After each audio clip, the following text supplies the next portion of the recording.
Hello everyone, so welcome back to our YouTube channel that is chemistry Sarathi. जनाब स्वागत है आप सभी का हमारे इस वीडियो में। तो आज के इस वीडियो में हम इलेक्ट्रोकेमिस्ट्री के सभी पीवाईक्यूज करने वाले हैं जो कि अप्रैल अटेम्प्ट 2025 में पूछे गए थे। एंड इस पर्टिकुलर सेशन में आपसे काफी शानदार क्वेश्चंस पूछे गए हैं, तो एक भी क्वेश्चन मिस करने की गलती बिल्कुल भी मत करिएगा। कुछ क्वेश्चंस तो इसमें एडवांस लेवल के भी पूछ लिए गए थे। यस, तो आपको हर एक क्वेश्चन को पूरी शिद्दत के साथ प्रैक्टिस करना होगा, है ना। चलिए हम इस वीडियो को शुरू करते हैं। क्वेश्चन नंबर 1 बहुत ध्यान से देखना है। Consider the following electrochemical cell at standard condition. ये रहा आपका सेल, है ना। कंसंट्रेशन भी आपको दी हुई है, ई सेल भी आपको दिया हुआ है। द कपल, कपल QH2 से Q represents quinhydrone electrode. The half cell reaction is given below. Okay, तो आपसे pKb value of the ammonium halide salt पूछी गई है। ये पीकेबी, ये तो हमने आयनिक इक्विलिब्रियम में पढ़ा था, इलेक्ट्रोकेमिस्ट्री में तो हमने पढ़ा ही नहीं है इसके बारे में, है ना जनाब। इसीलिए तो क्वेश्चन अच्छे हैं। आइए, बहुत ही शानदार क्वेश्चन है, बड़ा ही बेहतरीन क्वेश्चन है।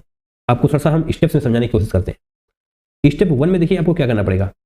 स्टेप 1 में आपको सबसे पहले लिखनी पड़ेगी हाफ सेल रिएक्शन, यानी कि एनोड पर क्या रिएक्शन हो रही है। एनोड यानी कि जहां पर ऑक्सीडेशन होने वाला है, एंड कैथोड यानी कि जहां पर रिडक्शन होने वाला है। यहां पर कौन कौन सी रिएक्शंस चल रही होंगी, तो जनाब देखेंगे यहां पर QH2 से Q, ये तो सॉल्ट है ना। एंड ये Ag प्लस से Ag यानी कि ये रिडक्शन होने वाला है, यानी कि ये होने वाला है कैथोड पर। आइए जनाब, आइए एनोड Q से, अरे Q से नहीं भैया, QH2 से बनेगा यार। QH2 से बनने वाला है Q, एंड साथ में 2H ना, तो that means twice of H plus 2 electrons इससे निकल रहे होंगे। दैट मीन्स इलेक्ट्रॉन का लॉस हो रहा होगा, एंड इलेक्ट्रॉन लॉस करने का मतलब ही होता है ऑक्सीडेशन। एंड नाउ कैथोड पर क्या हो रहा है, reduction. That means Ag plus एक इलेक्ट्रॉन को गेन करके Ag में कन्वर्ट हो रहा होगा। Ag बोले तो सिल्वर, है ना। एंड नाउ स्टेप 2 में क्या है, आपको पोटेंशियल कैलकुलेट करना पड़ेगा। अच्छा जी, तो कुछ बताया भी तो क्या होगा। एंड जो हम यहाँ पर देख पा रहे हैं वो एक और समस्या उत्पन्न होती हुई आपको नजर आ रही है, और वो ये क्या है, देखिए E0 Ag प्लस से Ag की वैल्यू आपको यहाँ पर याद होनी चाहिए, क्योंकि यहाँ पर दी नहीं गई है, और वो वैल्यू होती है 0.8 वोल्ट। इसीलिए क्वेश्चन बेहद ही शानदार है ना। आइए जनाब, पोटेंशियल कैलकुलेट करते हैं। E0 cell is equal to E0 cathode minus E0 anode हो रहा होगा। E0 सेल हम कैलकुलेट करने वाले हैं, E0 कैथोड यानी कि रिडक्शन 0.8। अभी जो हमने आपको बताया, E0 एनोड पर क्या हो रहा है, एनोड ये दिया हुआ है Q से QH2। देखिए एक बार फिर से आपको बताना चाहें, यहां पर एनोड का मतलब एनोड वही होता है जहां पर ऑक्सीडेशन हो रहा होता है, बट इसका मतलब ये बिल्कुल भी नहीं है कि आप यहां पर ऑक्सीडेशन पोटेंशियल लिखने वाले हैं। यहां पर भी आपको स्टैंडर्ड रिडक्शन पोटेंशियल ही लिखना होता है, जो कि अभी भी आपने यहां पर लिखा है। That means standard reduction potential ही तो आपको दिया गया है Q से QH2। दैट मीन्स 0.7, यानी कि एज इट इज आप 0.7 लिख पा रहे होंगे, तो आंसर क्या आने वाला है 0.1।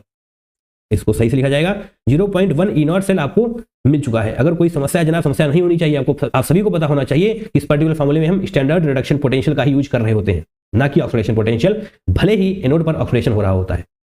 ठीक है, कोई दिक्कत। स्टेप 2 ये तो सॉल्व हो गया। एंड नाउ स्टेप 3, थोड़ा सा ध्यान आपका स्क्रीन पर बढ़ जाना चाहिए। ओवरऑल सेल रिएक्शन क्या होने वाली है, आपको ये लिखना पड़ेगा। ओवरऑल सेल रिएक्शन क्या होने वाली है, सेल रिएक्शन। तो इन दोनों रिएक्शंस को आप ऐड कर रहे होंगे, एंड यहीं पर हम थोड़ा सा कर दें, 2 से आप मल्टीप्लाई यहां पर करेंगे, तब जाकर 2 इलेक्ट्रॉन यहां पर होगा, तो यहां पर होगा। जब आप इसको ऐड करेंगे तो ये कैंसिल आउट हो जाने वाला है, एंड जो सेल रिएक्शन आने वाली है वो देखेंगे ध्यान से, QH2 plus twice of Ag plus gives Q plus 2H plus 2Ag। ये तो आपकी सिलेक्शन होगी। इसी प्रकार से तो आप ऐड करते हैं, रिएक्टेंट एक तरफ आ जाएंगे, प्रोडक्ट वगैरह एक तरफ आ जाएंगे। ठीक है, आपकी ई सेल हो चुकी है। E0 सेल अभी आपने निकाल लिया है 0.1। ई सेल आपको दिया हुआ है 0.4। अरे हाँ है ना, बोलिए। नर्स्ट इक्वेशन आपने पढ़ी है, क्या होता है नर्स्ट इक्वेशन, यहां पर कुछ भी आपको नहीं बताया गया है। चलिए, नर्स्ट इक्वेशन आपने पढ़ी हुई है, तो NERNST नर्स्ट इक्वेशन आपको बता देते हैं क्या होता है। E cell is equal to E0 cell minus 0.06/2। यहां पर हम ये लेने वाले हैं, ठीक है, ग्रेट। आगे लॉग कंसंट्रेशन ऑफ प्रोडक्ट होता है, या फिर लॉग Q हम लिखते हैं अभी। Q का मतलब होता है concentration of product side and divide by concentration of reactant side. ठीक है, यहां पर H प्लस, यहां पर Ag प्लस, एंड कंसंट्रेशन आपको यहां पर दी हुई है, ये देखिए, है ना। अब नेक्स्ट स्लाइड पे चलते हैं। इस प्रकार से अब हम पूरी की पूरी वैल्यूज को पुट करने वाले हैं। अगर आपको नेक्स्ट इक्वेशन नहीं आता तो थोड़ा हम बता देते हैं। यहाँ पर जो हमने 0.06 लिख दिया है उसका मतलब होता है, जब एक्चुअल फार्मूला आप देखेंगे तो होता है E cell is equal to E not cell minus 2.303 RT divide by NF। तो 2.303 RT डिवाइड बाई F को हम कभी कभी 0.06 भी लिख रहे होते हैं। 2.303 RT डिवाइड बाई F, जब आप इसको सॉल्व करेंगे, ये सभी कॉन्स्टेंट्स हैं, इसको जब सॉल्व करेंगे तो 0.059 या फिर कभी कभी हम 0.06 भी लिख रहे होते हैं। तो इसको यहाँ पर हम लिख सकते हैं एंड इससे आंसर आ जाने वाला है। एंड अब हम नेक्स्ट स्लाइड पर इनकी वैल्यूज को पुट करते हैं। ई सेल की वैल्यू क्या थी आपके पास 0.4, तो ई सेल की वैल्यू 0.4 जो कि आपको क्वेश्चन में दी गई है। ई नॉट सेल अभी आपने कैलकुलेट किया 0.1 था, माइनस जब इसको सॉल्व ही कर लेते हैं यहाँ से ऐसे ऐसे कट करेंगे तो 0.03 आने वाला है, 0.03 आने वाला है। Log concentration of product side जो कि H+ है and divide by concentration of reactant side जो कि यहाँ पर Ag+ है एंड दोनों में स्टोइचियोमेट्रिक कोफिशिएंट 2 है, तो यहाँ पर हम स्क्वायर भी कर रहे होंगे। अब आइए कंसंट्रेशन देखते हैं। स्टोइचियोमेट्रिक कोफिशिएंट ये देखिए 2 है ना यहाँ पर, यस, वो स्क्वायर में चला जाएगा। कंसंट्रेशन ऑफ H+ की क्या है 0.01 मोलर, Ag+ की कंसंट्रेशन क्या है 1, तो इसका मतलब आप यहाँ पर 1 लिखें, स्क्वायर करें, कोई फर्क नहीं पड़ने वाला। That means log H+ square, इतना ही आपको कैलकुलेट करना पड़ेगा। अब बड़ी ही ध्यान से आपको देखना है जनाब, ये इस तरफ आएगा 0.3 हो जाएगा, माइनस 0.03 एज डी लिखेंगे एंड लॉग, यहाँ पर तो 1 का 1 ही रहने वाला है, that means log H+ square, यही बचने वाला है। अब इसको आप ऐसे लेकर आएंगे, लॉग के कॉन्सेप्ट पता है ना आपको, ये वाला ऐसे आ जाएगा, दैट मीन्स माइनस 0.03 ये ऐसे आ जाएगा, दैट मीन्स यहाँ पर 2 हो जाएगा। अब आप लिखने वाले हैं लॉग H+ की कंसंट्रेशन इस प्रकार से, ठीक है, ये इनटू में रहेगा, है ना, ये इनटू में रहेगा, दैट मीन्स 0.3 यहाँ पर एंड इसको जब आप सॉल्व करेंगे तो माइनस 0.06 आ जाने वाला है, इसको 0 है ना, एंड ये लॉग H+ अभी भी आपको नजर आ रहा होगा इसी प्रकार से। ये वाला फॉर्मूला पढ़ा है, pH is equal to minus log concentration of H+, पढ़ा है ना इसको, कोई दिक्कत है इसमें नहीं। अब माइनस को आप यहां भेज दें, माइनस pH, क्या बचेगा लॉग H+, या फिर इसको ऐसे कहने देते हैं, माइनस को भेजने की जरूरत क्या, माइनस यहाँ पर भी तो है, that means minus log H+, minus log H+ को आप pH लिख सकते हैं, that means 0.3 is equal to क्या होगा 0.06 इंटू pH। बोलिए हाँ या ना, ऐसा ही तो होने वाला है, कोई दिक्कत है इसमें। Minus log H+, minus log H+ को हम pH लिख रहे हैं 0.06 एज इट इज है, तो अब यहाँ से pH की वैल्यू आप क्या कैलकुलेट करके दे सकते हैं, 3/6 दैट मीन्स 5 आ जाने वाली है। अरे देख लो यार, 0.3 डिवाइड बाई 0.06 जो आप कर रहे होंगे तो ऐसे जाएगा 6×5 यानी कि pH इज इक्वल टू 5 आने वाला है। pH इज इक्वल टू 5 आ चुका है एंड हमारी स्लाइड्स भी समाप्त हो चुकी हैं, बट थोड़ी सी स्लाइड्स हमें और चाहिए। चलिए एक स्लाइड और ऐड कर लेते हैं क्योंकि क्वेश्चन बेहद ही शानदार है, थोड़ा बहुत नहीं, बहुत ही अच्छा है। अगर आप एग्जाम में बैठ कर इसको सॉल्व करेंगे तब जाकर आपको पता चल रहा होगा कि यस क्वेश्चन टफ है, कि यहाँ पर तो हम सॉल्व करा रहे हैं, आपको भी लग रहा होगा हाँ हाँ ऐसे ऐसे हो जाएगा, बट प्रैक्टिस करिए अदरवाइज फंस जाएंगे एग्जाम में बैठकर। आइए अब यहाँ पर pH वाला फॉर्मूला, अगर आपने आयनिक इक्विलिब्रियम में ये वाला नहीं पढ़ा है तो पढ़िए, हो सकता है आपने ना पढ़ा हो। कौन सा formula, pH is equal to 1/2 pKw minus pKb, यही pKb आपसे पूछा गया है जो आपको यहाँ पर क्वेश्चन में नजर आने वाला है, log C, ठीक है। log C क्या है अभी आपको बताते हैं। pH इज इक्वल टू 5 निकाल चुके हैं आप, 1/2 एज जाने वाला है, pKw 14 होता है, अरे हाँ है ना, pKw 14 ही तो होता है एट स्टैंडर्ड कंडीशंस। pKb आपसे पूछा गया है, log C minus log C क्या होने वाला है, कंसंट्रेशन, एंड कंसंट्रेशन क्या थी 0.01 जब आप इसको हटाएंगे तो ये 100 इस प्रकार से आ जाने वाला है।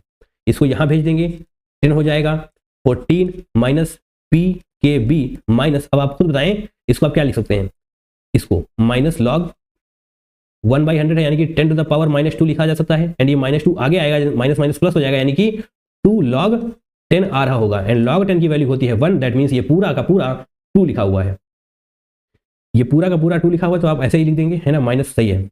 दैट मीन्स अब pKb की वैल्यू आप यहाँ से सॉल्व करें, 14 से 2 जाएगा 12 और 2 यानी कि pKb सही कर रहे हैं या कुछ गलती कर रहे हैं, नहीं, यहाँ पर ऐड हो जाएगा, है ना, 14 यहाँ पर पॉजिटिव होगा यार, पॉजिटिव तो आ चुका है, यस, निगेटिव ये माइनस लॉग आपने उठाया, निगेटिव यहाँ पर आया प्लस, यानी कि 14 तो 16 एंड pKb की वैल्यू 6 आ जाने वाली है, यही आपसे पूछा गया था। देखिए pKb की वैल्यू आप यहाँ पर 6 लिख पा रहे होंगे। क्वेश्चन बेहद ही शानदार है, एक बार फिर से आपको क्विक रिकैप देने की कोशिश कर रहे होंगे। यहाँ पर आपके पास सेल दिया हुआ है एंड ये कुछ रिएक्शंस आपको दी हुई हैं, है ना, ये आप आसानी से समझ पा रहे होंगे ना। pKb वैल्यू आपसे पूछी गई थी, तो स्टेप 1 में क्या करना है आपको, हाफ सेल देखनी है, एनोड पर ऑक्सीडेशन हो रहा होता है, रिडक्शन हो रहा होता है कैथोड पर, तो ये प्रकार से रिएक्शन आप लिख रहे होंगे एंड ओवरऑल सेल रिएक्शन के लिए हम इनको ऐड कर रहे होंगे, है ना। एंड अगर हम स्टेप 2 की बात करें तो यहाँ पर आपको ई नॉट सेल कैलकुलेट करना पड़ेगा, तो उसके लिए E nought cathode minus E nought anode होना चाहिए। ई नॉट कैथोड यानी कि एजी प्लस से एजी आपको नहीं बताया गया, तो आपको पता होना चाहिए दैट इज 0.8 एंड यस 0.7 बताया गया है ई नॉट एट एनोड, तो ई नॉट सेल की वैल्यू आ जाएगी 0.1 एंड फर्दर आप नर्स्ट इक्वेशन का यूज करेंगे, सब कुछ वैल्यूज पुट करेंगे, तो डेफिनेटली आप इस यहाँ पर पीएच को कैलकुलेट कर पा रहे होंगे। एंड जब आप पीएच को कैलकुलेट कर पा रहे होंगे, देखिए ये सारी बातें आपको तभी समझ में आ रही होंगी ना जब आप प्रैक्टिस करेंगे दवा के, क्योंकि अगर आप प्रैक्टिस नहीं करेंगे तो यहाँ पर आप समझ नहीं पाएंगे कि हम पीएच कहाँ से लेकर आए, राइट। इसलिए प्रैक्टिस करिए जनाब, क्वेश्चंस की प्रैक्टिस करनी पड़ेगी आपको। पीएच की वैल्यू यहाँ पर 5 आ जाएगी एंड फर्दर आप इस पर्टिकुलर फॉर्मूले को कहाँ पर पढ़ते हैं, आयनिक इक्विलिब्रियम में पढ़ते हैं, तो उस फॉर्मूले का यूज करके आप पीकेबी की वैल्यू निकाल सकते हैं, राइट। बहुत ही शानदार क्वेश्चन था। And now question number 2, the standard cell potential that is E not cell of a fuel cell based on the oxidation of methanol in air that has been used to power television relay station is measured at 1.21 volt. The standard half cell reduction potential for O2 E naught O2 से H2O is 1.229 volt. Choose the correct statement. अच्छा, तो ये सब कुछ आपको बताया गया है एंड आपसे कहा गया है कि करेक्ट स्टेटमेंट को आपको चूज करना पड़ेगा। ई नॉट सेल की बात करी जा रही है ना, तो E not cell is equal to क्या होने वाला है, E nought cathode minus E nought anode. यहां पर क्या होता है रिडक्शन, यहां पर क्या होता है ऑक्सीडेशन। तो रिडक्शन वाली रिएक्शन आपको कौन सी नजर आ रही है बताइए, O2 से H2O, O2 से H2O। अच्छा, ऐसा डायरेक्ट नहीं लिखते हैं, O2 से H2O ही होगा, बट थोड़ा सा दिखाते हैं आपको, एक्सप्लेन करके बताते हैं, है ना। रिडक्शन नेक्स्ट स्लाइड पे चला जाए, चलिए नेक्स्ट स्लाइड पर ही आते हैं। रिडक्शन में क्या हो रहा होगा, O2 से OH2, बट कैसे, H कहाँ से आ गया, कहीं से कूद कर आ गया, नहीं। O2 H2O दैट मीन्स यहाँ पर आपको 2 भी करना पड़ेगा, है ना। दैट मीन्स यहाँ पर 4H प्लस होगा एंड 4 इलेक्ट्रॉन भी तो हो रहा होगा, 4 इलेक्ट्रॉन ऐसे कर लेते हैं यार, ठीक है, 4 इलेक्ट्रॉन, तब जाकर के आपको ट्वाइस ऑफ H2O मिल रहा होगा। ये कौन सी रिएक्शन है, रिडक्शन। अच्छा, ऑक्सीडेशन रिएक्शन ये कहाँ पर हो रही होगी, एनोड पर हो रही होगी। ऑक्सीडेशन रिएक्शन कहाँ पर होगी, एनोड पर होगी। एंड वो कैसी रिएक्शन होगी, CH3OH। मैंने खुद से नहीं ये लिख दिया है, मिथनॉल आपको नजर आ रहा है ना, oxidation of methanol in air, तो methanol in air CH3OH plus H2O हो रहा होगा ऑक्सीडेशन प्लस, ये क्या देने वाला है, CO2, ऑब्वियसली बात है। एंड आगे यहाँ पर H प्लस वगैरह आने वाला है, बट उसको इग्नोर मारते हैं क्योंकि उसकी कोई जरूरत है नहीं। ई नॉट सेल वही तो कैलकुलेट करना था हमको, उसके लिए E nought at anode and E nought at cathode पता होना चाहिए। तो बताया गया है आपको 1.21 क्या है, ये ऑक्सीडेशन ऑफ मिथनॉल यानी कि एनोड के केस में आपको बताया गया है 1.21 एंड और कुछ बताया, यस ये 1.229। ये कहाँ है, O2 से H2O, कहाँ पर था O2 से H2O, कैथोड पर ना, रिडक्शन यानी कि कैथोड पर था। तो जनाब ई नॉट सेल के लिए E nought at cathode minus E nought at anode कर रहे होगे तुम। ई नॉट एट कैथोड क्या था, ये 1.229 माइनस करेंगे आप 1.21, 1.229 माइनस करेंगे आप 1.29, तो 22 दैट मीन्स ये आने वाला है 0.99, यस 0.019 वोल्ट आ जाने वाला है, ठीक है। इसको ऊपर नीचे रखे डिवाइड सब्ट्रैक्ट करिएगा, आपको नजर आ जाने वाला है 0.019। आई थिंक आंसर आ चुका है। ऑप्शंस पे देखिए, the standard half cell reduction potential for the reduction of CO2 से CH3OH is 19 millivolt. Yes yes yes, अगर आप इसको कन्वर्ट करेंगे तो 19 मिली वोल्ट आपको नजर आ जाने वाला है। अरे 1000 से मल्टीप्लाई करोगे ना यार, 1000 से मल्टीप्लाई करोगे तो पॉइंट यहाँ पर आ जाने वाला है, दैट मींस 19 मिली वोल्ट आपको आ जाने वाला है। ये क्या है, standard reduction potential of cell, ये जो है standard half cell reduction potential of reduction, ये आ चुका है। ऑप्शन नंबर 1 आपका बिल्कुल सही होगा। Oxygen is formed at anode, oxygen is formed at anode, बताइए कहां पर आपको ऑक्सीजन नजर आ रही है, यहाँ पर CO2 है भैया, ऑक्सीजन नहीं है CO2 है, गलत। Reactants are fed at 1 go to each electrode, नहीं। ऑप्शन नंबर 4 क्या होने वाला है, reduction of methanol takes place at cathode. देखिए रिडक्शन होगा तो कैथोड पर ही, बट मिथनॉल नहीं है, मिथनॉल का हो रहा है ऑक्सीडेशन। अजीब सी बात है, आपने यहाँ पर ये दिया है एंड आपने यहाँ पर बताया भी है ऑक्सीडेशन ऑफ मिथनॉल, तो ये वाला ऑप्शन तो ऐसे ही हो जाएगा निगलेक्ट, है ना। ऑप्शन नंबर 1 सही है, बट फिर भी क्वेश्चन थोड़ा सा अच्छा ही हम बोलेंगे। Now question number 3, when Faraday electricity was passed through Cu2 plus 1.5 molar concentration है, 1 लीटर है Cu एंड 0.1 फैराडे, अच्छा 0.1 फैराडे यहाँ पर है एंड 1 फैराडे यहाँ पर है, सही है। was passed through Ag plus 0.2 molar 1 liter Ag electrolytic cell. After this, अच्छा after this the two cells were connected as shown below. अच्छा तो यहाँ पर अब ओके, ये क्वेश्चन भी बड़े ही यार अच्छे लेवल का है। पहले दोनों सेल अलग थे इस प्रकार से, इसमें इसके सॉल्यूशन में है Cu2 प्लस, है ना, इस प्रकार से, एंड इसके सॉल्यूशन में है Ag प्लस। ओके। एंड आपने इलेक्ट्रिसिटी प्रोवाइड करी कितनी कितनी, इसको आपने 1 Faraday electricity they the and इसको आपने 0.1 फैराडे इलेक्ट्रिसिटी प्रोवाइड करी, है ना, सही है। ये क्या है 1.5 मोलर, 1.5 मोलर, ये कितना है 0.2 मोलर।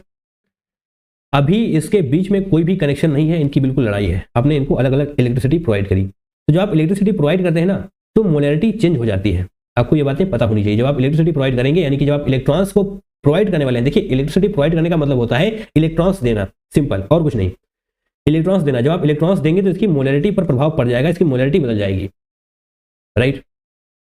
कितनी हो जाएगी कितनी नहीं होगी उसको हटाते हैं अभी के लिए, बट आपको ये पता होना चाहिए कि इसकी मोलैरिटी चेंज हो जाने वाली है।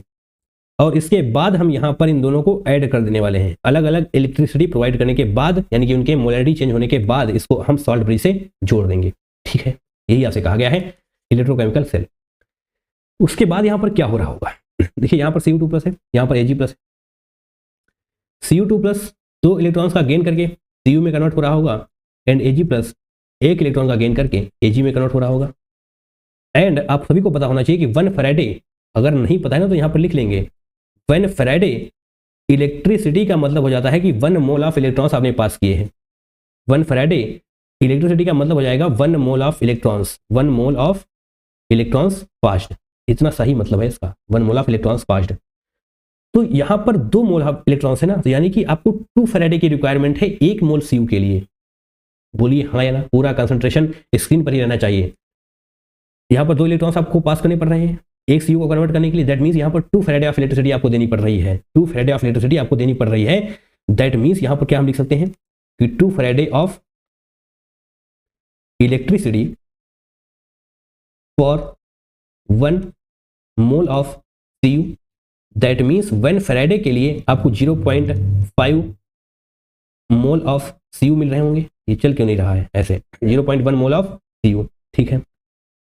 यहां पर तो सिंपल है 1 electron for 1 Ag, that means यहां पर आपको सिंपली तरीके से लिख सकते हैं आप, in case of Ag 1 faraday is equal to 1 mole of Ag। दिक्कत कोई नहीं, कोई दिक्कत नहीं है। यहां पर तो 1 फैराडे इलेक्ट्रिसिटी ही पास करी गई है, 1 फैराडे इलेक्ट्रिसिटी ही पास करी गई है Cu2 प्लस में, बट यहां पर 0.1 फैराडे ऑफ इलेक्ट्रिसिटी पास करी गई है। दैट मीन्स 0.1 फैराडे इलेक्ट्रिसिटी अगर पास करी जा रही होगी, 0.1 मोल ऑफ Ag प्रोड्यूस हो रहे होंगे। एक सेकंड रुकेंगे यार, हेलो, हाँ घर पे, हाँ वही रूम पे, ठीक।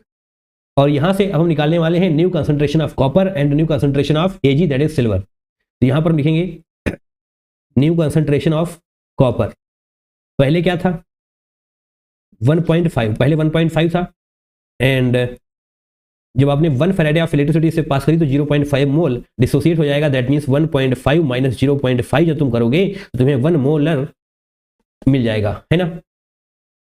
एंड इसी प्रकार से new concentration of Ag, Ag की कंसंट्रेशन पहले क्या थी 0.2 मोलर थी, यहां पर लिखा हुआ देख पा रहे होंगे आप 0.2 मोलर। एंड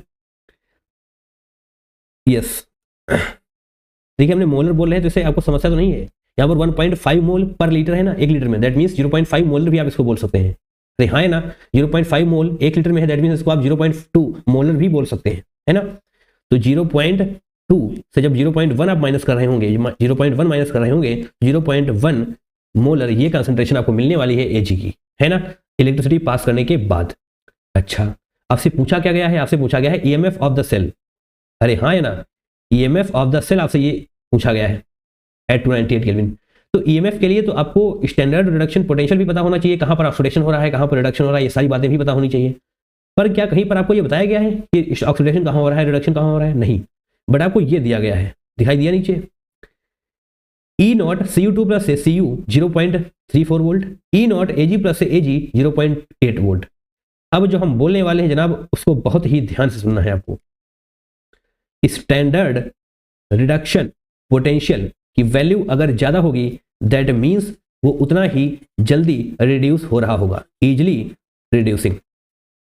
फर्दर इसको हम बोल सकते हैं ऑक्सीडाइजिंग एजेंट उतना ही बेहतरीन होने वाला है। बोलिए हाँ या ना, ठीक है, उतना ही बढ़िया ऑक्सीडाइजिंग एजेंट होने वाला है। अच्छा, तो यहां पर SRP किसकी ज्यादा है, 0.34 ज्यादा है कि 0.8? 0.8 बड़ा होता है इन कंपेरिजन टू 0.34। अरे हाँ है ना, yes, that means standard reduction potential इसका ज्यादा है Ag प्लस का। अगर Ag प्लस से Ag का रिडक्शन देखिए, Ag प्लस से Ag है ना, E नॉट कितना है 0.8 है ना, 0.8 उसका है 0.34, 0.8 एंड Cu2 प्लस से Cu कितना है 0.34। तो इसका स्टैंडर्ड रिडक्शन पोटेंशियल ज्यादा है। दैट मीन्स अगर इसका स्टैंडर्ड रिडक्शन पोटेंशियल ज्यादा है, दैट मीन्स ये आसानी से रिड्यूस हो रहा होगा। आसानी से अगर रिड्यूस हो रहा होगा तो इस बढ़िया ऑक्सीडाइजिंग एजेंट होगा, यानी कि सामने वाले को बहुत ही बढ़िया तरीके से ऑक्सीडाइज कर रहा होगा। अरे हाँ है ना, बट आसानी से रिड्यूस हो रहा है, इसका मतलब ये कहां पर होने वाला है, ये होने वाला है कैथोड पर। ये रिएक्शन कैथोड पर होगी, क्योंकि यहां पर आसानी से रिडक्शन हो पा रहा होगा, क्योंकि इसका स्टैंडर्ड रिडक्शन पोटेंशियल ज्यादा है। और ये रिएक्शन होने वाली है कहां पर, एनोड पर। अरे हाँ है ना, कोई समस्या, कोई दुख, कोई तकलीफ नहीं। सारी चीजों को समझते हुए चलेंगे तब जाकर के क्वेश्चन क्रैक कर पा रहे होंगे आप। तो लिख दें क्या हम, रिएक्शन कैथोड पर कौन सी रिएक्शन होने वाली है एंड एनोड पर कौन सी रिएक्शन होने वाली है। कैथोड पर जनाब होने वाला है reduction, that means Ag plus electron को गेन करके Ag में कन्वर्ट हो रहा होगा। एंड एनोड पर क्या हो रहा होगा, कॉपर दो इलेक्ट्रॉन को लूज करेगा, ऑक्सीडेशन हो रहा है ना उसका, दैट मीन्स इलेक्ट्रॉन को लूज कर रहा होगा। Cu2 प्लस से 2 इलेक्ट्रॉन बाहर आ जाने वाले हैं, ठीक है। यहां पर एनोड ऑक्सीडेशन हो रहा है। अब हमें लगाना पड़ेगा Nernst equation, that is E cell is equal to E nought cell minus 2.303 RT by NF होता है। 2.303 RT बाई F की वैल्यू 0.06 आपको दी हुई, तो आप इसको ऐसे ही यूज कर सकते हैं। 0.06 divide by n, number of electrons exchanged in particular redox reaction, right. And log concentration of product side and concentration of reactant side, फिलहाल हम इसको क्यू ही लिखते हैं, ठीक है। ई सेल, भैया ई सेल क्या है, ई सेल यही तो आपको निकालना है ना, ई सेल निकालना है। बट ई नॉट सेल की वैल्यू क्या है,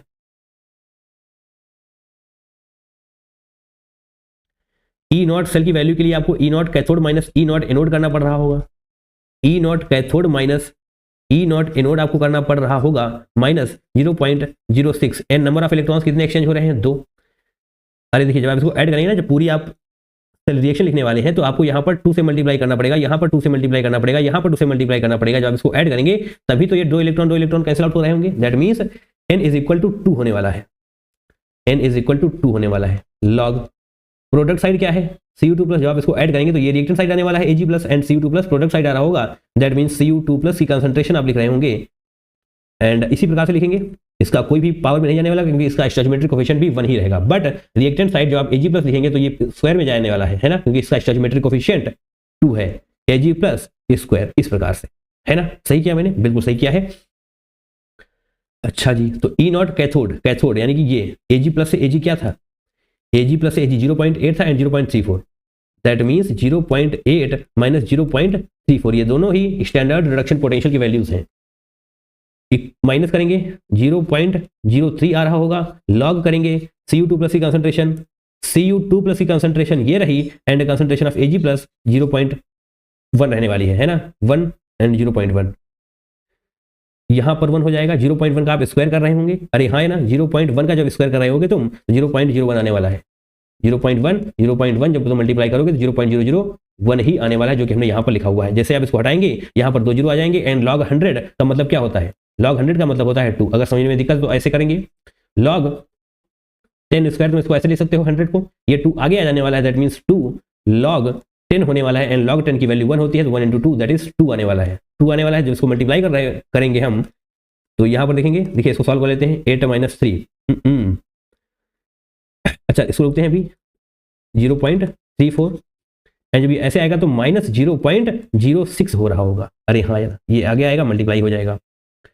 इन दोनों को जब आप ऐड करेंगे तो क्या आने वाला है, 6 3 9, सही है, नहीं 6 4 10, हाँ 40 आने वाला है। दैट मीन्स 0.4 वोल्ट आ जाएगा। जब आप इसको ऐड करेंगे तो 0.40 आ जाएगा, इससे जब माइनस होगा तो 0.8 माइनस 0.4 इज इक्वल टू 0.4, है ना। आपसे किस में पूछा गया है आंसर, अच्छा यहाँ पर दिया नहीं गया, बट आपसे मिली वोल्ट में पूछा गया था, मिली वोल्ट में। दैट मीन्स जब मिली वोल्ट में पूछा गया था आपसे, तो 0.4 को आप 40 मिली वोल्ट लिख सकते हैं क्या, क्योंकि आप 1000 से मल्टीप्लाई कर रहे होंगे, तो डेफिनेटली आपको 40 नहीं 400 मिला होगा। 0.4 इंटू 1000 जब तुम करोगे तो तुम्हें 400 मिली वोल्ट मिल जाने वाला है, एंड यही आपका करेक्ट आंसर होगा। तो आप यहाँ पर 400 लिख सकते हैं, यही आपका करेक्ट आंसर होने वाला है। ये क्वेश्चन भी बेहद शानदार था, पहली बार में आप इसकी लैंग्वेज को ही क्रैक नहीं कर पाएंगे अगर पहली बार आपने ये क्वेश्चन देखा है, राइट। तो ऐसे क्वेश्चन की प्रैक्टिस करें तभी जाकर के आप लैंग्वेज क्रैक कर पाएंगे एंड देन आंसर को भी क्रैक कर सकते हैं। एंड नाउ क्वेश्चन नंबर 4, सारे ही क्वेश्चन अच्छे हैं, कोई भी क्वेश्चन ऐसा नहीं है जिसको हम आसान की कैटेगरी में रखें। Given below are two statements, 1 molar aqua solution of each of this are electrolyzed using inert electrodes। Okay, inert electrodes का यूज किया जाएगा इनको इलेक्ट्रोलाइज करने के लिए। Ag+ से Ag 0.80 ये सभी कुछ दिया हुआ है ना। और यहां पर पढ़ते हैं स्टेटमेंट 1, स्टेटमेंट 2। आपको बताना है कौन से स्टेटमेंट सही है कौन से गलत। With increasing voltage the sequence of deposition of metals on the cathode will be Ag, Hg and Cu। अच्छा, ऐसा कुछ होने वाला है क्या? Magnesium will not be deposit at cathode, instead oxygen gas will be evolved eight the anode, eight the cathode. Okay, तो थोड़ी देर पहले ही हम आपको कुछ बताकर के आ रहे हैं क्या, स्टैंडर्ड रिडक्शन पोटेंशियल जिसका ज्यादा होगा वो उतनी ही आसानी से रिड्यूस होने वाला है। स्टैंडर्ड रिडक्शन पोटेंशियल जिसका जितना ज्यादा होगा वो उतनी ही आसानी से रिड्यूस होने वाला है। दैट मीन्स वो उतनी ही आसानी से डिपॉजिट भी हो रहा होगा। हाँ है ना, वो उतनी ही आसानी से कैथोड पर डिपॉजिट भी हो रहा होगा। तो जनाब बताइए किसका स्टैंडर्ड रिडक्शन पोटेंशियल सबसे ज्यादा है? Ag का ज्यादा है ना, 0.80। यस, Ag ही होने वाला है। अब बात करते हैं Ag के बाद Hg। यस, Hg ही होने वाला है। 0.80 के बाद 0.79 एंड उसके बाद 0.24, दैट मीन्स Cu। इस प्रकार से ही ऑर्डर होने वाला है Ag, Hg एंड Cu, यानी कि स्टेटमेंट 1 आपका बिल्कुल सही है। इसी प्रकार से डिपोजिशन हो रहा होगा। With increasing voltage the sequence of deposition of metals on the cathode will be Ag, Hg and Cu। क्यों हो रहा होगा? क्योंकि जनाब स्टैंडर्ड रिडक्शन पोटेंशियल जिस प्रकार से बढ़ता चला जाता है उसी प्रकार से डिपोजिशन भी तेजी से हो रहा होता है, राइट, क्योंकि रिडक्शन भी फटाफट हो रहा होता है। नाउ स्टेटमेंट 2 को देखेंगे। Magnesium will not be deposited at cathode, instead oxygen gas will be evolved eight the cathode. Yes, magnesium Mg2+ से Mg माइनस में आपको दिखाई दे रहा है ये -2.37।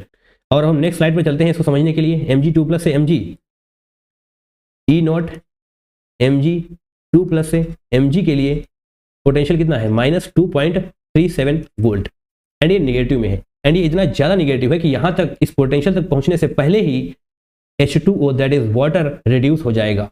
H2O वाटर, यानी कि वाटर रिड्यूस हो जाएगा। दैट मीन्स रिड्यूस होने के बाद क्या बनने वाला है? H2O रिड्यूस हो जाएगा तो H2O दैट मीन्स H2 का फॉर्मेशन हो रहा होगा एंड साथ में OH नेगेटिव भी मिल रहा होगा। OH नेगेटिव H2 यानी कि H यहाँ पर है, दैट मीन्स इसको 2 से मल्टीप्लाई करना पड़ेगा, 2 दूनी 4, तो 2 से इसको भी मल्टीप्लाई करना पड़ेगा, है ना। एंड फर्दर यानी कि 2 इलेक्ट्रॉन्स, यस 2 × -1 होना यानी कि 2 इलेक्ट्रॉन्स। एंड ऑक्सीजन लेने का मतलब क्या होता है? रिडक्शन होता है ऑक्सीजन लेने का मतलब, ठीक है, रिडक्शन यानी कि H2O रिड्यूस हो रहा होगा। दैट मीन्स H2 का इवोल्यूशन हो रहा होगा। यहां पर क्या लिखा हुआ है? पीछे चलेंगे, ऑक्सीजन गैस, ऑक्सीजन नहीं, H2 गैस इवॉल्व होने वाली है। और ये जो लिखा हुआ है ऑक्सीजन गैस, वो कब फॉर्म हो रही होती है? At anode. वो भी एनोड पर बनती है कब? जब ऑक्सीडेशन ऑफ वाटर हो रहा होता है। अगर H2O का हम ऑक्सीडेशन कर रहे होंगे तब जाकर के O2 गैस का फॉर्मेशन हो रहा होगा एट एनोड। कब हो रहा होगा? जब हम ऑक्सीडेशन ऑफ वाटर करते हैं, ऑक्सीडेशन ऑफ वाटर होता है तब। बट यहाँ पर ऑक्सीडेशन ऑफ वाटर नहीं, रिडक्शन ऑफ वाटर हो जाएगा। तो उस पर्टिकुलर केस में H2 गैस का फॉर्मेशन होने वाला है, यानी कि स्टेटमेंट 2 आपका गलत, 1 सही होना चाहिए। ऑप्शन नंबर 2 आपका बिल्कुल सही हो जाएगा, है ना, सही है। आगे बढ़ जाएं, definitely question number 5। Consider the following half cell reaction. ये हाफ सेल रिएक्शन आपको दे दी गई है। Cr2O7 2 negative plus 6 electron. Okay, ये सारी बातें समझ में आ रही होंगी आपको। The reaction was conducted with the ratio of Cr, अच्छा ये रेशियो आपको दिया हुआ है 10⁻⁻6। The pH value of at which the EMF of the half cell will become 0। अच्छा, EMF 0 है तो पूछा गया है किस pH वैल्यू पर EMF की वैल्यू 0 होने वाली है। Standard half cell reduction potential, तो आपको देखिए ये सब कुछ दिया हुआ है। एट द एंड आपको नर्स्ट इक्वेशन का फॉर्मूला लगाना पड़ेगा। नर्स्ट इक्वेशन आती है ना, E cell is equal to E0 cell minus, देखिए यहाँ पर 2.303 RT/NF होता है, तो यहाँ पर इसकी वैल्यू डायरेक्ट दे दी गई है। That means 0.059 divide by n हम लिख सकते हैं, है ना। लॉग प्रोडक्ट की कंसंट्रेशन, ये रहा प्रोडक्ट, डिवाइड बाई रिएक्टेंट की कंसंट्रेशन, ये रहा रिएक्टेंट, है ना। एंड साथ में ये भी तो है। अच्छा, तो इसके बारे में ओके। देखिए जब आप log Q लिख रहे होते हैं ना, log Q, यहाँ पर log Q आता है एंड log Q को रिप्लेस करके हम लिखते हैं log concentration of product divided by concentration of reactant. तो यहाँ पर हमें पूरा लिखना पड़ेगा। कैसे? इसको हटा दें ताकि आप तुमको नजर भी तो आए। इसको हटा देते हैं। अब बताइए प्रोडक्ट साइड आपको कौन सा है जो एक्वस फॉर्म में नजर आ रहा है? Cr3+ ना, तो Cr3+ स्टोइचियोमेट्रिक कोफिशिएंट 2 है, तो ये ऐसे स्क्वायर में जाने वाला है, डिवाइड बाई रिएक्टेंट में आपको 14H+ नजर आ रहा है एंड Cr2O7 2 नेगेटिव भी एक्वस फॉर्म में नजर आ रहा है। यस, दैट मीन्स H+ की पावर 14 हो जाने वाला है, क्योंकि स्टोइचियोमेट्रिक कोएफिशिएंट 14 है, एंड Cr2O7 2 नेगेटिव होने वाला है। Cr2O7 2 नेगेटिव होने वाला है, इस प्रकार से C कंसंट्रेशन। अब जनाब तुम्हें क्या दिया गया है, तुम्हें इसकी वैल्यू यहाँ पर ये दिया हुआ है ना, ये इसकी वैल्यू है, इस पूरी इसकी वैल्यू है, कितनी है 10⁻⁻6 है ना। ई सेल, अच्छा EMF of the half cell will become 0, तो EMF of the half cell तुम्हें बता दिया गया है कितना 0 है, equal to E not cell. E not cell देखिए यहाँ पर लिखा हुआ है कि नहीं, Cr2O7 2 नेगेटिव से Cr3+ तक का फॉर्मेशन, Cr2O7 2 नेगेटिव से Cr3+ तक का फॉर्मेशन, 1.33 वोल्ट, 1.33 वोल्ट माइनस 0.059, कितने इलेक्ट्रॉन्स का आदान प्रदान हो रहा है इस पर्टिकुलर रिएक्शन में। Cr2O7 2 नेगेटिव, कितना ऑक्सीडेशन स्टेट होने वाला है क्रोमियम का, 7 दूनी 14, यहाँ से 2 जाएगा 12 और यहाँ से 2 6 प्लस 6, यानी कि +6 से +3 इक्वल टू 3। अगर तुम्हें इसमें समस्या आई है ना तो जाओ पहले रेडॉक्स रिएक्शन का चैप्टर पढ़ के आओ, इसके बाद ही आपको यहाँ पर इस पर्टिकुलर सेशन के क्वेश्चन सॉल्व करने की जरूरत है, राइट। आई होप ऐसी कोई समस्या होगी नहीं। 10⁻⁻6 यहाँ पर हो जाएगा, 10⁻⁻6 वहाँ पर हो जाएगा, एंड H+14। तो इसको अभी ऐसे ही लिखते हैं, आगे आपको बताते हैं कैसे सॉल्व करना है ना। तो अच्छा जी, तो नेक्स्ट स्लाइड पे चला जाए, इसको सॉल्व करेंगे तो देखिए यहीं पर देख लेते हैं, ये इस तरफ आएगा -1.33 होगा, आइए यहाँ पर करते हैं, -1.33 होने वाला है, इक्वल टू ऐसे कर लिया ना आपने, ये वाला इधर आ गया minus, and -0.059 into 3 divide by 3, -0.059 divide by 3, minus से माइनस कैंसिल आउट हो जाएगा, इसको यहाँ पर भेज देंगे 1.33 इंटू 3 डिवाइडेड बाई 0.059। अब इसके इक्वल में हम लॉग को लिखने वाले हैं, लॉग 10⁻⁻6। अब ध्यान से देखेंगे यहाँ पर लॉग m/n क्या होता है, log m minus log n है ना, ठीक है, माइनस लॉग H+ की कंसंट्रेशन टू द पावर 14, ठीक है। इसको अभी रुकते हैं ऐसे ही, -6 ऐसे आगे आएगा तो -6 हो जाएगा लॉग 10, लॉग 10 की वैल्यू क्या होती है 1, ठीक है। अभी रुकते हैं ऐसे, माइनस अब ये 14 आगे आने वाला है, दैट मीन्स इस प्रकार से लॉग H+। अब पूरा फोकस स्क्रीन पे ही रहना चाहिए, इधर उधर बिल्कुल भी आपका दिमाग ना जाए। पीएच का फॉर्मूला आपने इक्विलिब्रियम चैप्टर में पढ़ा हुआ है, पीएच इज इक्वल टू क्या होता है, minus log concentration of H+। देखिए minus log concentration of H+ क्या होने वाला है पीएच, दैट मीन्स इसको ऐसे लिखेंगे, ये 1 हो जाएगा, -6 एचडी रहने वाला है, फिर से minus log H+, minus log H+, 14 pH आने वाला है आपके पास, 14 पीएच आपको नजर आ जाने वाला है, ठीक है। इसको सॉल्व करेंगे, 3 3 9 आएगा, 3 3 9 आएगा, 3 3 आएगा, इसको जब आप हटाएंगे यहाँ से 0.059, जब इसको भी यहाँ से हटाएंगे तो यहाँ पर ऐसे आ जाने वाला है ना, ओके। तो जब फर्दर इसको आप पूरा सॉल्व करने वाले हैं, यहाँ पर +6 इस तरफ आ जाएगा, एंड डिवाइड बाई 14 जब आप कर रहे होंगे तो पीएच की वैल्यू 10.089 की समथिंग आ रही होगी, तो आप यहाँ पर पीएच इज इक्वल टू 10 लिख सकते हैं, है ना। मैंने आपको प्रोसेस समझा दी है, बट यहाँ पर आपको थोड़ी सी कैलकुलेशन करनी पड़ेगी, है ना। तो आप पीएच इज इक्वल टू 10 लिख पा रहे होंगे, तो यहाँ पर आपको पीएच इज इक्वल टू 10 लिख लेना होगा, अप्रोक्सीमेशन मत लेना, क्योंकि यहाँ पर इंटीजर टाइप क्वेश्चन है ना, कोई दिक्कत नहीं। ये सारी बातें आपको समझ में आ रही हैं, एक बार क्वेश्चन को ब्रेक करना शुरू करिए, धीरे धीरे सॉल्व कर पा रहे होंगे।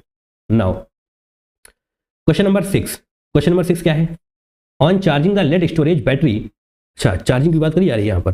The oxidation state of lead changes from x1 to y1 at the anode and from x2 to y2 at the cathode, the values of x1, okay. तो आपको लेड स्टोरेज बैटरी के बारे में पता होना चाहिए, चार्जिंग एंड डिस्चार्जिंग में क्या होता है। यहाँ पर चार्जिंग का पूछा गया है, बट हम आपको डिस्चार्जिंग का भी बता ही देते हैं साथ में, क्योंकि क्या पता आज चार्जिंग की बात हो रही है, कल डिस्चार्जिंग की बात होने लग जाए। अरे हाँ या ना, yes, discharging lead storage battery के बारे में आपको बताया जा रहा है।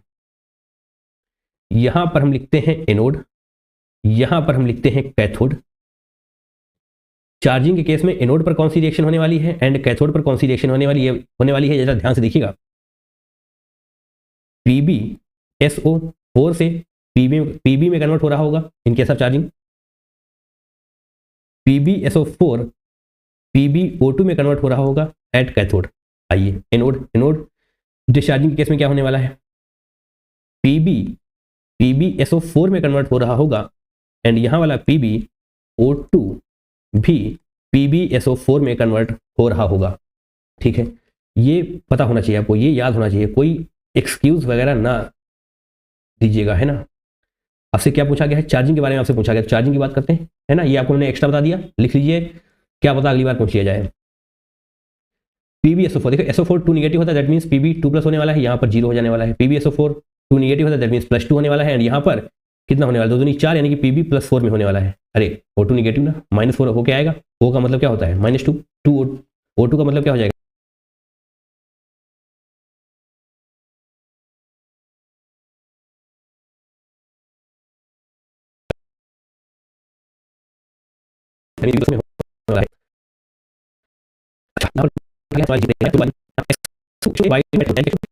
एंड y2 की वैल्यू होने वाली है 4। देखिए x1 y1 x2 y2, x1 y1 यानी कि 2024, 2024 option number 2 is going to be the correct one. अरे हाँ है ना, यस। क्वेश्चन आसान है, बट अगर ये नहीं आता तो फिर होगा नहीं, सिंपल होगा नहीं अगर आपको ये नहीं आता है। याद करके रखिए, क्या पता नेक्स्ट में डिस्चार्जिंग के बारे में पूछ ले। Now question number 7, 0.2% W/V solution of NaOH is measured to have resistivity of this at 70.0 milliohm. Okay. The molar conductivity of the solution. तो आपसे मोलर कंडक्टिविटी पूछी गई है। अच्छा, क्वेश्चन एक लाइन में है, बट यकीन मानिए आपकी वाट लगाने की ताकत रखता है, क्योंकि यहां पर यूनिट्स के साथ खेला जा रहा है। चलिए समझते हैं। 0.2% W/V का मतलब क्या होता है, 0.2 ग्राम्स पर 100 ml ऑफ सॉल्यूशन, इसका सिर्फ इतना मतलब है W/V। ठीक है, ग्रेट। या फिर हम इसको बोल दें, अगर हम 10 से मल्टीप्लाई यहां पर कर दें, यहां पर 10 से मल्टीप्लाई कर दें, कर सकते हैं ना, दैट मीन्स 2 ग्राम्स पर लीटर हो जाएगा। 100 ml है ना, तो अगर 10 से मल्टीप्लाई करेंगे तो 1000 ml, दैट मीन्स 2 ग्राम्स। ये पेन क्यों नहीं चल रहा है, ऐसी क्या समस्या आ चुकी है, एक सेकेंड देखेंगे। हाँ, तो यहाँ पर 2 ग्राम्स पर लीटर, यानी कि 1 लीटर में 2 ग्राम। और मोलर कंडक्टिविटी क्या फॉर्मूला होता है, कप्पा। कप्पा बोले तो ऐसे लिख देते हैं, कप्पा इंटू 1000 डिवाइडेड बाई क्या होता है, मोलरिटी, दैट इज कंसंट्रेशन, यानी कि यहाँ पर हम मोलरिटी लिखने वाले हैं। कप्पा को क्या लिख सकते हैं, 1 बाई रजिस्टिविटी, क्योंकि यहाँ पर रजिस्टिविटी के बारे में ही आपको बताया गया है, तो इसको 1 बाई रो लिख लेते हैं। 1000 एचडी रहने वाला है। मोलरिटी की बात कर रहे होंगे हम, मोलरिटी। अच्छा जी, यहाँ पर आइए, मोलरिटी का मतलब क्या होता है, number of moles of solute upon volume of solution. Okay, तो मोल्स के लिए क्या करना पड़ता है, weight upon molecular weight. Moles के लिए हमें वेट अपॉन मॉलिक्यूलर वेट करना पड़ रहा होगा, डिवाइड बाई वॉल्यूम, यही तो होता है। वॉल्यूम कितना होता है, 1 लीटर। ये 1 लीटर आपको ऑलरेडी यहाँ पर लिखा हुआ है, दैट मीन्स 1 आप ऑलरेडी लेकर चलेंगे, क्योंकि पर लीटर की ही बात करी जा रही है। वेट ये हो चुका है 2 ग्राम, NaOH की बात करी जा रही है, तो उसका मॉलिक्यूलर वेट हो जाएगा 40, दैट मीन्स 2/40 कितना होगा, 1/20, दैट मीन्स 0.05 मोल्स हो जाने वाले, 0.05। तो 0.05 तुम्हें यहाँ पर लिखना पड़ रहा होगा।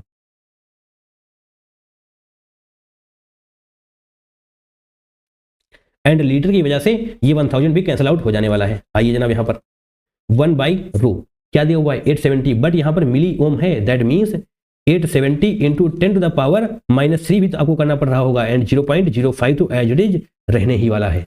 अब जनाब बड़े ही आसानी से आप इस कैलकुलेशन को अंजाम दे सकते हैं, देखेंगे बहुत ही अच्छी तरीके से। 870 इंटू 10 टू द पावर -3 है। अगर हम इसको यहाँ पर ले जाना चाहें ऐसे, that means 5 into 10 to the power -2 आपको लिखना पड़ रहा होगा, सही है।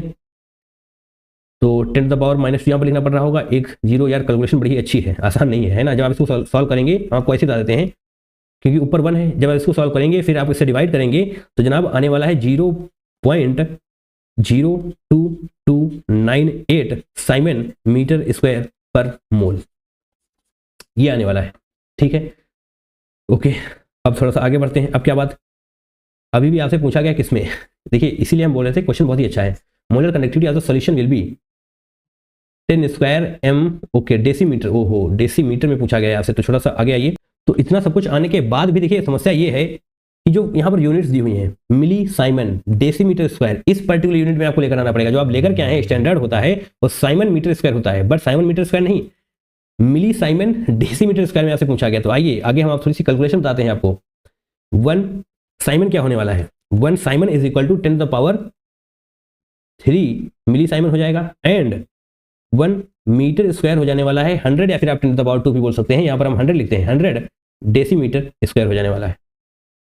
आपने जो आंसर निकाला था 0.022 था, है ना, 0.02298, 0.02298, इसको आपको कन्वर्ट करना पड़ेगा आपकी नहीं, जो इन्होंने पूछा है उस यूनिट्स में।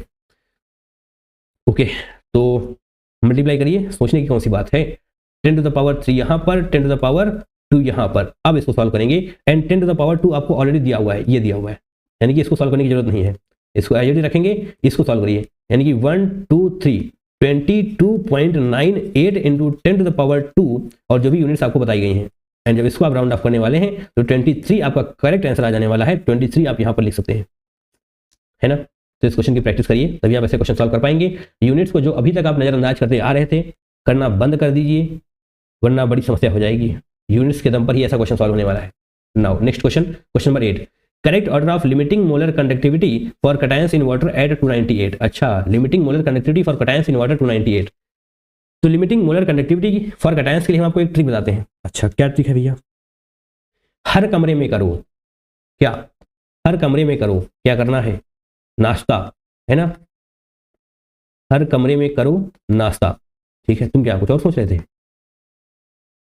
हर का मतलब हो जाएगा H+, कमरे का मतलब हो जाएगा Ca2+, में का मतलब हो जाएगा Mg2+। पर पहले हम अपनी बैटरी लगाते हैं, वरना बेटा कुछ होगा नहीं, है ना। Just a second, yes, Mg2+, में का मतलब हो जाएगा, है ना, करो, करो बोले तो K+, नाश्ता, नाश्ता मतलब Na+।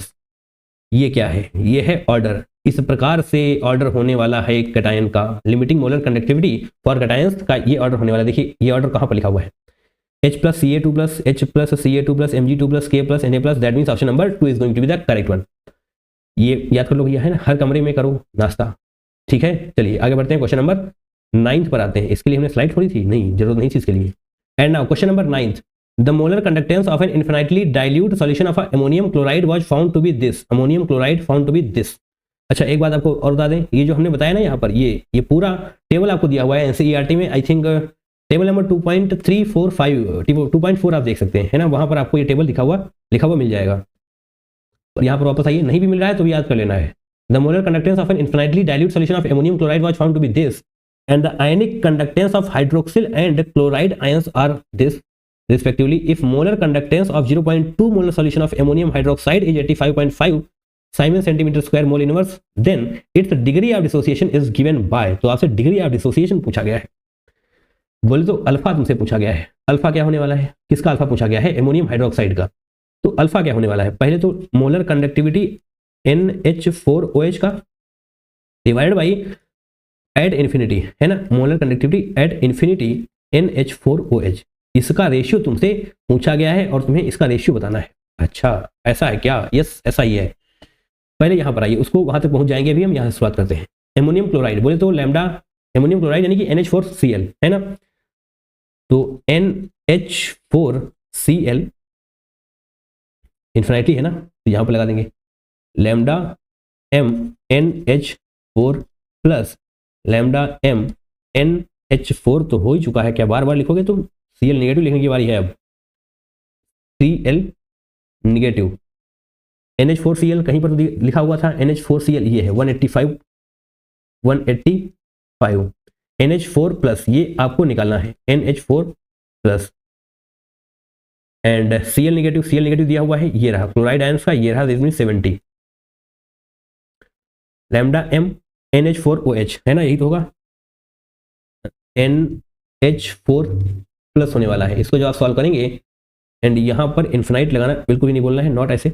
दैट मीन्स 115, है ना, 115 आपको नजर आ जाएगा। इतना ही तो आएगा, यस 115। आगे आप यूनिट्स लगाना चाहें तो लिख सकते हैं, बाकी कोई भी यूनिट से समस्या इस बार नहीं होने वाली, क्योंकि सेम दिया गया है, सेम ही पूछा है। अब NH4OH की बात कर लेते हैं। लैम्डा मोलर कंडक्टिविटी NH4OH, इसको जो आप ब्रेक कर रहे होंगे तो NH4 plus plus OH negative में ब्रेक हो रहा होगा। ओके, तो NH4OH का लैम्डा कितना होने वाला है, ये तो आप यहां पर रखेंगे। कितना आने वाला है? NH4 प्लस आपको यहाँ ये रहा, वही तो हम देख रहे थे, 115 प्लस लैम्डा OH निगेटिव, ये यहाँ पर लिया हुआ है। इस प्रकार से 170 जब इसको ऐड करेंगे तो 285 नजर आ जाने वाला है, चमकता चमकता 285। दैट मीन्स इसका इंतजाम तो आपने कर लिया है। यहाँ पर निगेटिव भी तो है यार, ऐसे इन्फिनाइट भी है तो है, यस, ये सभी चीज़ों को याद रखना है। 285, बट ये कैसे आएगा NH4OH? उसके लिए तुम्हें कुछ करने की जरूरत नहीं है, उसके लिए यहाँ पर दिया हुआ if molar conductance of 0.02 molar solution of ammonium hydroxide is this 85.5, that means तुम्हें अल्फा के लिए 85.5 डिवाइडेड बाई 285 करना पड़ेगा। देखो यही तो है, lambda M divide by lambda M infinite करना होता है हमको, and molar conductance of 0.002 molar solution बोल दिया गया है, तो डेफिनेटली तुम्हें यही निकलना पड़ेगा। अगर इन्फिनाइट होता तो इस प्रकार से लिखा होता है infinite dilute solution of ammonium chloride, तो यहाँ पर इन्फिनाइट है तो इन्फिनाइट का आपने 285 निकाल लिया है एंड 85.5 आपको दिया गया है, तो 85.5 डिवाइड बाई 285 जो तुम कर रहे होगे तो क्या आएगा, करते हैं क्या थोड़ा आंसर आपसे इंटीजर में पूछा गया तो आप सॉल्व कर लीजिएगा। 0.3 आने वाला है, ठीक है 0.3 आने वाला है, बट आई थिंक कुछ और दिया हुआ था आगे, yes 10 to the power -1, that means 3 इसका करेक्ट आंसर हो जाएगा। ठीक है, देखिए आप इसको 3 × 10 to the power -1 भी तो लिख सकते हो, तो 3 इसका करेक्ट आंसर हो जाने वाला है। Now question number 10, given below are two statement, statement 1 and statement 2। Mohr salt is composed of only 3 types of ions, that is ferrous, ammonium and sulphate. तो अगर तुम्हें मोर सॉल्ट का फॉर्मूला नहीं आता तो तुम इस क्वेश्चन को नहीं कर पाओगे, एंड मोर सॉल्ट पहली बार नहीं आपकी नजर के सामने आ रहा है, कई बार आ चुका होगा अगर आप पीवाईक्यूज की प्रैक्टिस कंटिन्यूअसली कर रहे हैं। Statement 2 is the molar conductance at infinite dilution of ferrous, ammonium and sulfate ions are this x1, x2, x3 respectively, then the molar conductance of more salt solution at infinite dilution would be given by okay x1, x2, x3। अच्छा question है ये भी। तो पहले तो मोर salt formula क्या होता है, पहला स्टेटमेंट तो सही है, आसानी से आप कर पाए रहे होंगे। Mohr salt FeSO4 dot NH4 whole twice SO4 dot 6H2O। अब यहां पर आपसे कहा जा रहा है कि कौन कौन से 3 सॉल्ट्स आपको नजर आने वाले हैं। देखिए पहला क्या अलग हो जाएगा, Fe2 प्लस SO4 2 निगेटिव, यहां से अलग हो जाएगा। यहां पर SO4 2 निगेटिव अलग होगा, दैट मीन्स NH4 पॉजिटिव अलग हो रहा होगा, NH4 पॉजिटिव अलग हो रहा होगा, SO4 2 निगेटिव, चलिए यहां पर भी लिख ही देते हैं। यहां पर H और OH नहीं, ये पूरा का पूरा H2O के ही फॉर्म में अलग हो रहा होगा, क्योंकि यहां पर आपको डॉट नजर आ रहा है, दैट मीन्स जब भी अलग होगा तो पूरा का पूरा कंपाउंड ही अलग हो जा रहा होगा। That means ferrous ion yes Fe2 plus, ammonium NH4 positive, sulphate SO4 2 negative. इसके अलावा आपको कुछ और नजर नहीं आने वाला, that means yes more salt is composed of only 3 types of ions, that is ferrous, ammonium and sulphate. Statement 1 is correct, सही है, कोई दिक्कत नहीं। एंड स्टेटमेंट 2 को देखेंगे, if the molar conductance at infinite dilution of ferrous, ammonium and sulphate ions are x1, x2, x3, ठीक है पहले respectively, then the molar conductance of Mohr salt solution at infinite dilute solution, यानी कि dilute करने के बाद इनकी concentration क्या होने वाली है। अगर पहले फेरस की x1 थी, एमोनियम की x2 थी एंड सल्फेट की x3 थी, तो एक बार फिर से ध्यान अपना पूरा का पूरा स्क्रीन पर लेकर आइएगा। इसको जब आप ब्रेक करने वाले हैं ना तो एक ही निकलेगा Fe2 प्लस, देखिए एक ही तो है। SO4 2 निगेटिव, एक यहां से निकलने वाला है, एक यहां से निकलने वाला है, दैट मीन्स Fe2 प्लस अगर x1 था तो x1 ही रहने वाला है, बट SO4 2 निगेटिव के 2 निकल चुके हैं, एक यहां पर एक यहां पर, दैट मीन्स x2 था अगर पहले तो अब ये 2x2 हो जा रहा होगा। NH4 प्लस, देखिए यहां पर भी ये ट्वाइस है ना, दैट मीन्स ये 2 है, इस प्रकार से 2 NH4 पॉजिटिव निकल रहा होगा, दैट मीन्स इसका मतलब हो जाएगा NH4 प्लस के भी 2 निकलने वाले, दैट मीन्स 2x3 हो रहा होगा। जब आप इसको ऐड करेंगे तो x1 plus x2 plus 2x3 नहीं, बल्कि x1 plus 2x2 plus 2x3 हो रहा होगा। अरे हाँ है ना, दैट मीन्स स्टेटमेंट 2 आपका गलत हो जाएगा, यहाँ पर 2x2 होना चाहिए था। 1 is true, second is false, option number 3 is the correct one. Great, बढ़िया, okay moving forward. And now question number 11, 40 ml of a mixture of CH3, COOH and HCl aqueous solution is titrated against 0.1 molar NaOH solution। अब मैं सोच रहा हूँ ये question JEE mains में क्यों आया है, ये तो एडवांस लेवल का है ना, थोड़ा सा अच्छा लेवल का क्वेश्चन है। आइए समझते हैं। ये जो आप देख पा रहे हैं ना ग्राफ, ये थोड़ा सा और बेहतर बनाया जा सकता है, ये लाइन इस प्रकार से होती है, चलिए आपको थोड़ा सा बताते हैं। अच्छा, तो यहाँ पर भी जगह नहीं है, चलिए उसी में समझा देते हैं, बार बार बनाने में कोई दिक्कत नहीं है। कंडक्टेंस इसे जो ए से बी एक लाइन है, बी से सी है एंड सी से डी है, एक यहाँ पर इस प्रकार से भी आपको नजर आ रहा होता है, इसको हम ई लिखने वाले हैं यहाँ पर, ठीक है। पूरा का पूरा ग्राफ हम आपको समझाने वाले हैं, ये बात ध्यान रखिएगा। एंड ये वाला थोड़ा सा टिल्टेड, इसको थोड़ा सा और ज्यादा कर लीजिए, ठीक है। अगर नहीं कर पा रहे तो इतना ही समझ लीजिए, सब कुछ समझाया जा रहा होगा आपको, पूरा ध्यान स्क्रीन पर। जो आप यहाँ पर देख पा रहे होंगे ना, वो होगा नोन। नोन बोले तो टाइट्रेंट, TITRANT, ये कैसा होगा, नोन, जिसके बारे में आपको नॉलेज होगी, जो कि यहां पर NaOH है 0.1 मोलर, पता है ना इसके बारे में, यस। एंड यहां पर क्या होने वाला है, यहां पर होने वाला है एनालाइट, जो कि आपको नहीं पता होगा। एनालाइट अननोन जिसको हम बोलते हैं, एंड आई होप आपने ये सारी रिएक्शंस क्लास 12th में कर रखी होंगी अपने स्कूल में, है ना। अब जो ये लाइन है ना, यहाँ से ये बी तक और उसके बाद ये जो हम ये कर रहे हैं, यहाँ से यहाँ तक दो चीज़ पॉसिबल है, या तो स्ट्रॉन्ग एसिड होगा या फिर स्ट्रॉन्ग बेस होगा। जो कुछ होगा वो स्ट्रॉन्ग ही होगा, वीक का कोई चक्कर है ही नहीं। ये जो हमने रेड से जिग जैग लाइन फॉर्म की है, इसके केस में स्ट्रॉन्ग ही होने वाला है। अच्छा, स्ट्रॉन्ग होने वाला है, यस। और जो अब हम येलो से फॉर्म कर रहे हैं, ये यहाँ तक इस प्रकार से ऐसे आगे, और बी से सी और सी से ई, इन दोनों ही केसेस में वीक होने वाला है। चाहे वीक एसिड हो चाहे वीक बेस हो, जो भी होगा वीक ही होने वाला है। सही है, कोई दुख कोई समस्या नहीं। अब आपसे कहा गया है 40 ml of mixture of CH3 COOH and HCl is titrated against this conductometrically which of the following statement is correct. तो जनाब हम आपसे बताना चाहेंगे कि मैंने जो आपसे अभी अभी कहा था, यहां पर क्या होगा, स्ट्रॉन्ग एसिड या फिर स्ट्रॉन्ग बेस। अगर आप लिखना चाहें तो लिख सकते हैं STRONG, स्ट्रॉन्ग एसिड या फिर बेस। यहां पर एसिड है तो एसिड के बारे में भी बात करने वाले हैं हम। बताइए HCl ज्यादा स्ट्रॉन्ग है या फिर CH3 COOH। ऑब्वियस सी बात है, पूरी दुनिया को पता है कि HCl ज्यादा स्ट्रॉन्ग होने वाला है। सही है, ओके। तो पहले स्ट्रॉन्ग एसिड रिएक्शन करने वाला है, ए से बी तक पहले स्ट्रॉन्ग एसिड की रिएक्शन हो रही होगी, उसके बाद वीक एसिड का नंबर आएगा, यानी कि HCl पहले रिएक्ट कर रहा होगा CH3COOH के मुकाबले, है ना। तो ए से बी तक कौन सी रिएक्शन होने वाली है, ए से बी तक जनाब होने वाला है HCl प्लस NaOH। ये रिएक्शन होने वाली है ए से बी तक, यहां से यहां तक। पर अगर हम बात करेंगे बी से सी तक, तो जनाब रिएक्शन होने वाली है CH3COOH प्लस NaOH। ये रिएक्शन होने वाली है। सही है। एंड सी तक आते आते न्यूट्रलाइजेशन रिएक्शन खत्म हो जा रही होगी, पूरा न्यूट्रलाइज हो जाएगा। सी तक आते आते पूरा न्यूट्रलाइज हो जाएगा एंड इसके आगे सिर्फ और सिर्फ NaOH that is sodium hydroxide ही आपको सॉल्यूशन में बचा हुआ होगा। सही है, कोई दिक्कत है? थोड़ा सा आगे आए, ऑप्शन की तरफ देखें। The concentration of CH3COOH is original mixer is this, okay this, okay. तो आपसे कुछ कंसंट्रेशन बताई गई यहाँ पर 2.0, 5.0, यानी कि बी तक कंसंट्रेशन कितनी है 2.0 एंड 5.0। अच्छा, तो ए बी की बात करते हैं। ए बी में क्या था, HCl plus NaOH, okay. A B के केस में देखिए फॉर्मूला पढ़ा है आपने, M1V1 इक्वल टू M2V2। तो यहाँ पर हम लिखने वाले हैं M HCl into V HCl is equal to M NaOH into V NaOH। क्यों लिखा हमने ये, क्योंकि हमको देखिए यहाँ पर 40 ml ऑफ मिक्सचर दिया हुआ है, 40 ml ऑफ मिक्सचर, यानी कि हमको वॉल्यूम पता है बट हमें मोलैरिटी नहीं पता है, ना ही HCl की ना ही CH3COOH की, बट मोलैरिटी हमको NaOH की पता है, दैट इज 0.1। ओके, आइए यहाँ पर, हाँ मोलैरिटी HCl की हमें नहीं पता है, वॉल्यूम हमें पूरा पता है 40 है, पूरे मिक्सचर का है ना 40, तो वही लिखेंगे हम यहाँ पर। NaOH की मोलैरिटी 0.1 एंड वॉल्यूम इसका लिखा हुआ तो था कहीं पर, मैंने पढ़ा है, ये 2। ए बी की बात करें ना तो ए से बी तक कितना वॉल्यूम है 2, एंड जब बात यहाँ तक आएगी तो 5 का यूज कर रहे होंगे। तो अभी के लिए हम 2 का यूज करते हैं। जब आप इसको सॉल्व करेंगे तो M HCl की वैल्यू क्या आने वाली है, ऐसे हटाएंगे तो यहाँ पर 10 आएगा, दैट मीन्स 400, यानी कि 200 1/200 सॉरी 1/200 आ रहा होगा। अरे करके देख लो, इसको 2 आएगा, 2 डिवाइड बाई ऐसे ही कर लो ना।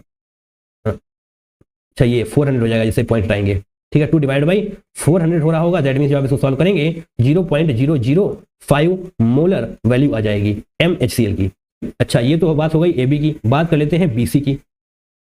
बी से सी तक के लिए क्या करना पड़ेगा, बी से सी के लिए क्या था, CH3COOH प्लस NaOH की रिएक्शन हो रही थी, है ना।